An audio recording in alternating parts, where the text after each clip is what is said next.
আলোচনায় যাওয়ার আগে তুই ক্যামেরাটা ভালো করে মুইছা নে, ক্যামেরা ময়লা থাকতে পারে। ও ক্যামেরা মুইছাই লাভ কি, পিছেই তো গু। স্যার ঘুমানে পিছে তো শাহবাগী। তুই অঙ্ক বুঝস না, শাহবাগী গো গায়ে থেকে কি আহে? স্যার গন্ধ। গন্ধ সমান সমান কি? স্যার গু। তার মানে শাহবাগী সমান সমান কি? স্যার গু, বুঝছি এইবার।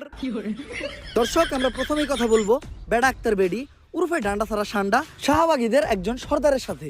আমি জানতে চাই কিসের দাবিতে আপনারা এই শাহবাগের মোড়ে তাণ্ডব শুরু করেছেন? আমরা স্বাধীনতা চাই। কিসের স্বাধীনতা? রাস্তাঘাটে চলাফেরার স্বাধীনতা চাই। লাইক আমি এখান থেকে ওইখানে হেঁটে যাব, কেউ যে আমাকে বোম মেরে উড়িয়ে দিবে না। আপনি কি আমার লাইফের নিরাপত্তার গ্যারান্টি দিতে পারবেন? আপনার লাইফের নিরাপত্তার গ্যারান্টি তো আমি দিতে পারবো, কিন্তু আপনি যখন এন থেকে উনি আইটা দেবেন, আপনার গায়ের গন্ধে এইসব সাধারণ মানুষরা অসুস্থ হইব, অগজীবনের গ্যারান্টি দিব কেডা? সবাই শুধু বলে শাহবাগীদের শরীরে অনেক গন্ধ। আচ্ছা আপনিই বলেন, শাহবাগীদের শরীরে যদি অনেক গন্ধই থাকতো তাহলে আমাদের আশেপাশে কি কোনো মানুষ থাকতে পারতো?